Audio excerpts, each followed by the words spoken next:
So here we are now.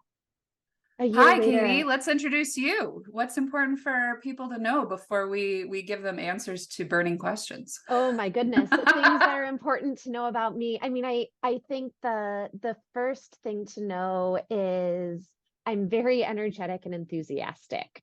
And it's something, Emily, I think that you picked up on while I was sitting in the audience as you were up on stage speaking. And it's something that I have both a lot of pride in for moving through the world in this way, and I am not so great at monitoring my energy. And Mm, so that is the other thing that I'm working on. While I'm energetic and enthusiastic, I'd like to have some more consistency in my energy yeah. throughout the day. But those two qualities, I think, have really differentiated me in different parts of my career. Been a bit of a career nomad since leaving college in 2004, working in the political arena, nonprofit sector, corporate sector, education sector, until I finally struck out on my own to build my own coaching practice, coaching business, where we really work to get folks who are underrepresented at the director, VP, C-suite level into the rooms where decisions are being made. And when I say underrepresented, I should say underrecognized, Mhm. because there just isn't representation where it matters. And so the goal of Encourage Coaching being, how do we get more women, people of color, LGBTQ folks into rooms where decisions are being made? Because until there's representation at the top, there's never going to be joy and justice for 99% of workers in the Mhm. world. And that's how it started. And 5 years later, we're not just working with individuals, but startups, small businesses, all kind of grounded in my education and training in mental health. And so just so excited that we have that knowledge base, that domain knowledge that connects us, but also a perspective that does too, and values that I know that I know we share. Mhm. Yeah. So if if you don't know, now you know why I love Katie O'Malley and why I said yes. And our relationship continues to progress. Mhm. Ah, onward, upward. This is a saying Katie taught me. Forward is our pace. Forward Mhm. is our pace. So yeah, you're just a beacon. Okay. Are you ready to answer a question? I am ready to answer a question. I'm so excited to see what it is we're talking about today. Yeah, me too. Here we go. All right, I'm gonna we have three to choose from. I usually go first. I'm gonna pick the first one. I'm gonna go third. I'm gonna go for the Okay. third question. We have three this week, this month, today. We probably have more to choose from, but here's one. Dear Emily and Katie. So those of you, we're starting this as a new thing. We're not sure what it's going to become, but we get a lot of questions. Sometimes when Katie's on stage doing a keynote, you get a question from a room of 1,000 people. Sometimes in individual leadership coaching sessions, you get a question one-on-one, and you're like, I'm glad this is just the two of us, right? So we're hoping to unearth some of those just the two of us questions anonymously, in service of helping more people. Here we go. Mhm. Dear Emily and Katie, one of my very best friends from growing up has become really successful in her field. She also happens to be married to a man with a lot of money. This is not my situation. Our lives are looking pretty different these days, despite the fact that we're the same age, we both have kids, and we live in the same city. Here's my problem. When I'm with her, I'm crippled by envy. Ooh, yeah. And an inferiority complex, and it makes me act weird. I know this feeling. Mhm. I don't like this part of myself. And I don't feel like she's doing anything directly to make me feel this way. So it's like a me problem. How on earth do I snap out of it? Yeah. I Relatable, mean, OMG. Okay. 100%. And relatable still, and not even that long ago. I think the way our society is set up, and the kind of social economic stratification in society, there's always the opportunity to feel that way. Mhm. And I so appreciate the self-awareness from this individual being able to say, oh, I get this is an inside job for me to work Yes. through, not something to problem solve with my friend. Yes. What comes up for me, I mean, so much, but I think, I mean, I so relate to this last part. How on earth do I snap out of it? Like, Mhm. were it so easy, right? And what I think about is, well, you don't. I mean, it's not all at once. And I know people, when you ask us questions like this, you're probably going to want us to tell you exactly what to do. And I'd say probably 10 times out of 10, we won't, but we're going to try and give you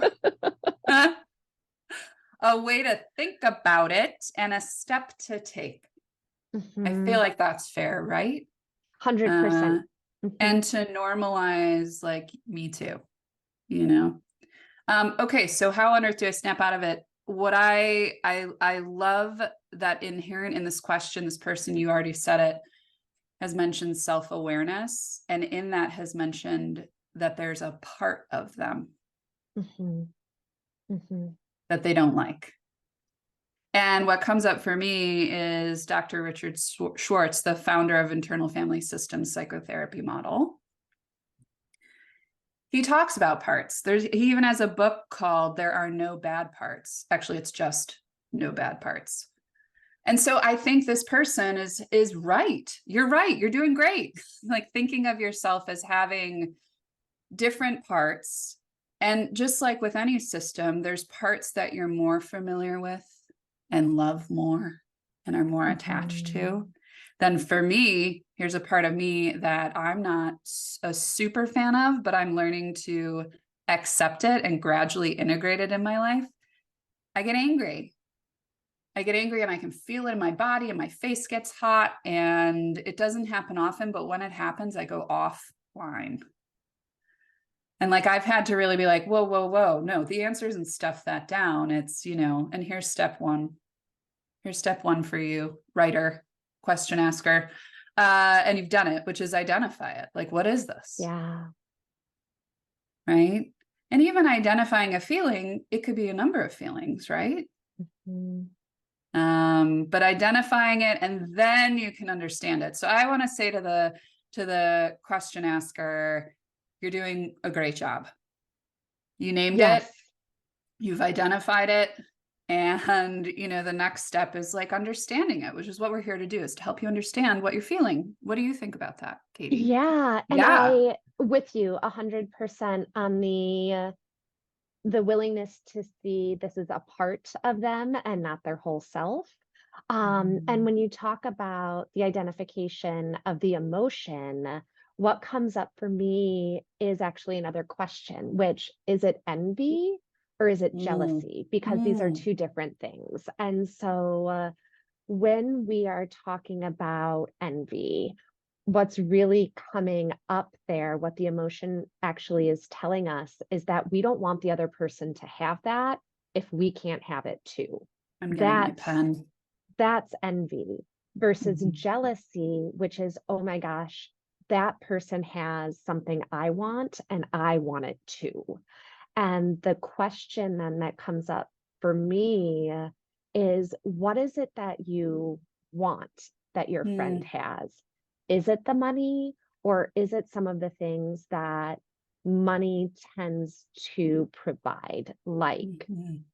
flexibility, access, an ability to feel more secure? And if you're able to generate a list of what it is she has that the money provides, it might give you some more clarity for ways that you can gain or achieve or move towards those things in your own life Mhm. without necessarily having the financial resources be what you're striving for. Because I don't always know that is what it is. Yeah. Can you say again, envy versus jealousy? Yeah, so jealousy can be really helpful for us. Jealousy says, and this is actually from Brene Brown, straight out of Atlas of the Heart, which gives us, I think it's something like 86 different emotions out of kind of the 5 core emotions that we tend to feel. But jealousy is looking at someone and saying, oh my gosh, they have something I want, and I want that too. Mm-hmm, mm-hmm, mm-hmm. Envy is saying, oh my gosh, that person has something that I don't have and I don't want them to have it, or they don't deserve Oh, to have it. that hurt my heart a little bit to hear it. Yeah. Yeah. And I And also, that's not what I'm hearing from this no, writer at all. yeah, I'm crippled by it. It makes me act weird. Part of me, I love the practice of if there's a feeling, like giving it a voice, like what is it saying? What kind of Hmm. things is it saying, right? I think that might help someone identify envy versus jealousy.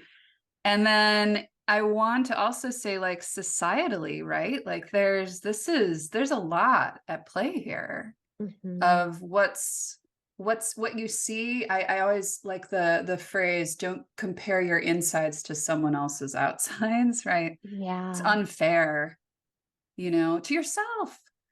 So yeah, this parts piece I think is really important, naming it and identifying it, so getting clear on what the feelings could be. Hmm.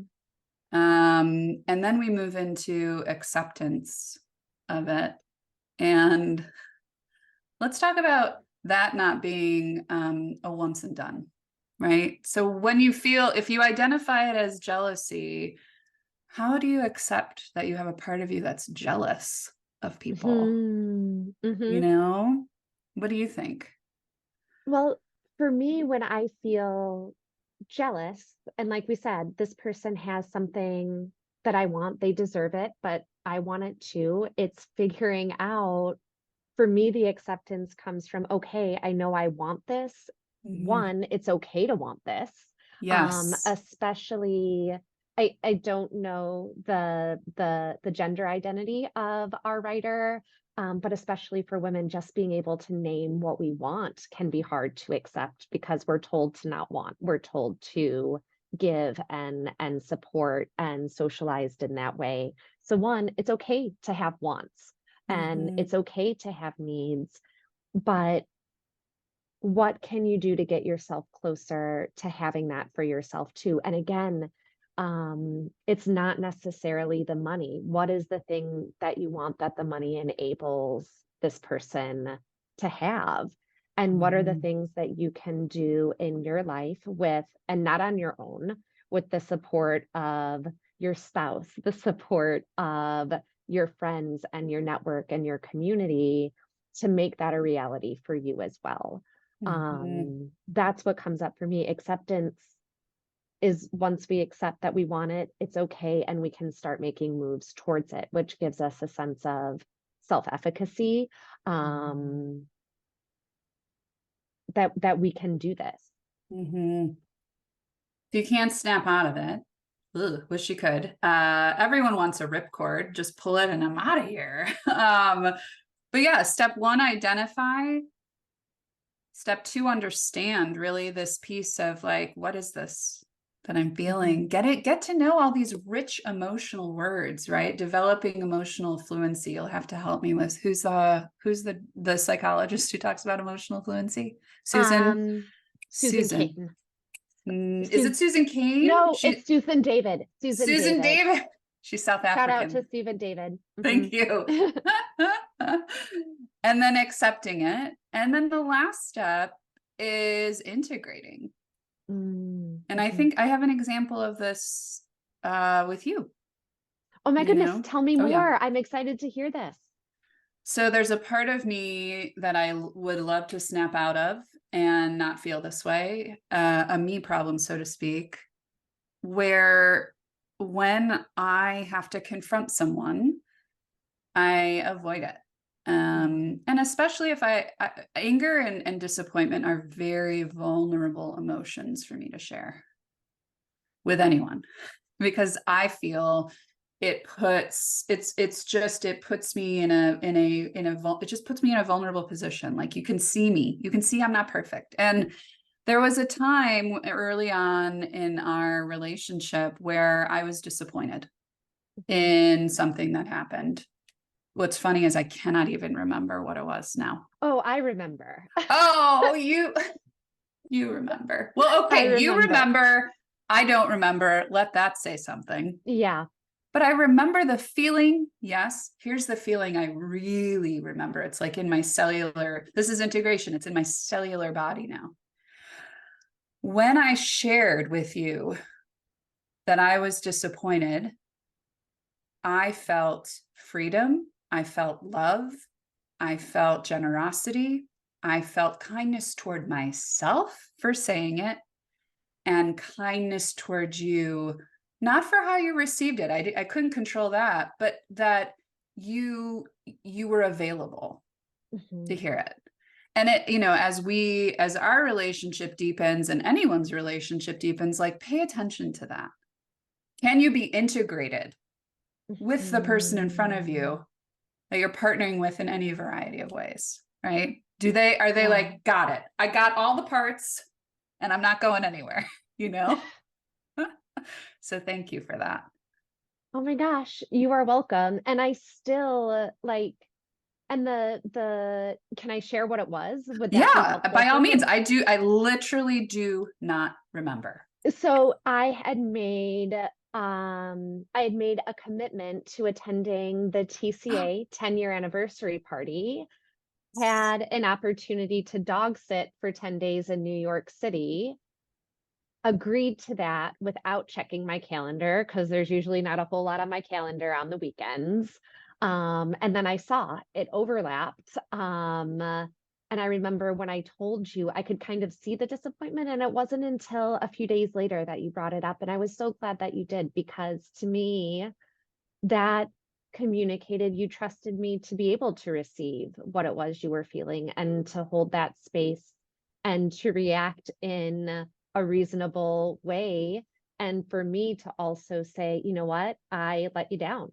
Mm, I did this, it was not intentional, but the intent is different than the impact that it had. mhm, mhm, And it also showed me that how the role that I play in your life actually matters to you. mm, Because you were taking the time to be vulnerable, to express that disappointment.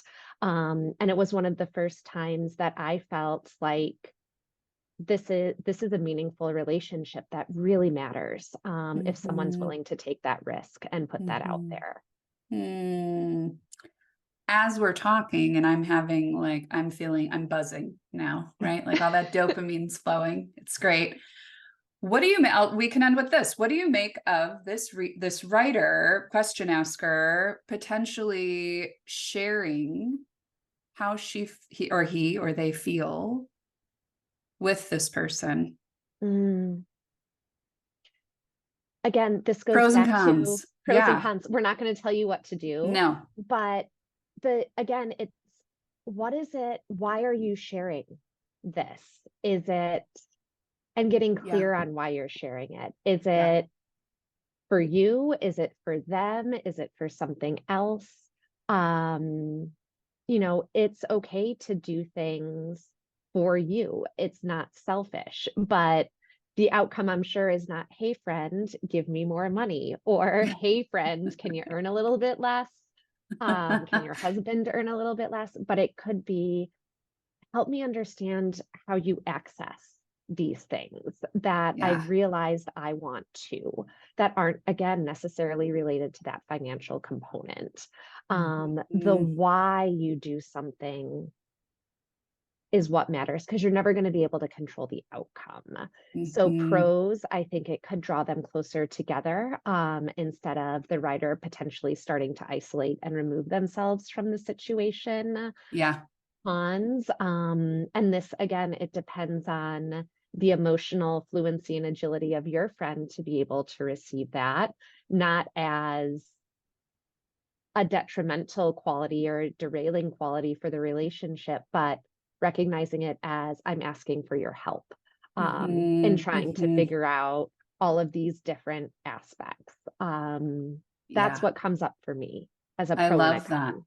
I love that. And I would say the part that leads me, I'm not saying what you should do, but it would encourage you to explore once you've identified, understood, and accepted, like feel a little gentle toward yourself about it. Like Katie, you said, it's normal to feel this way. Of course.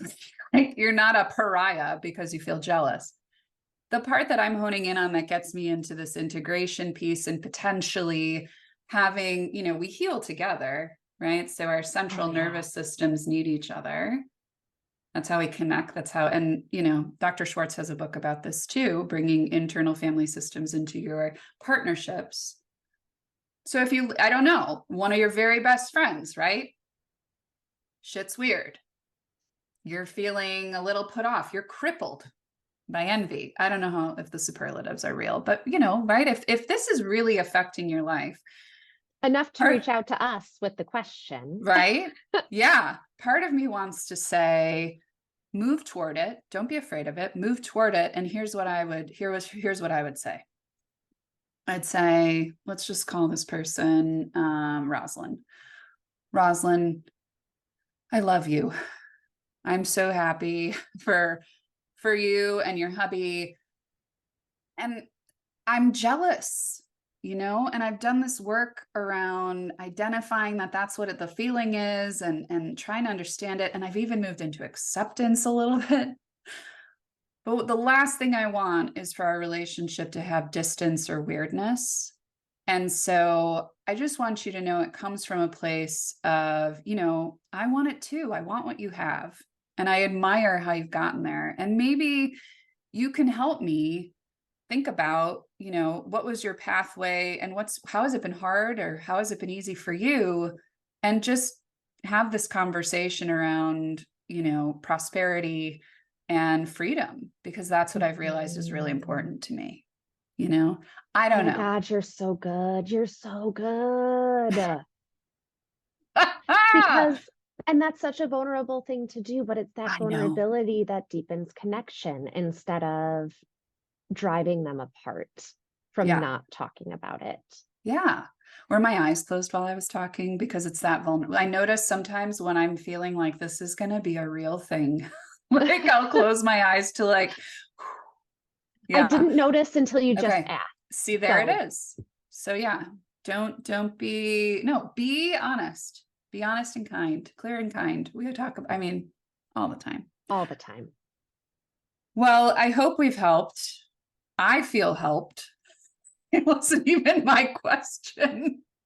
And if you're interested in submitting a question and having Katie and I have some conversation about it, you can visit us at Who's Missing Podcast.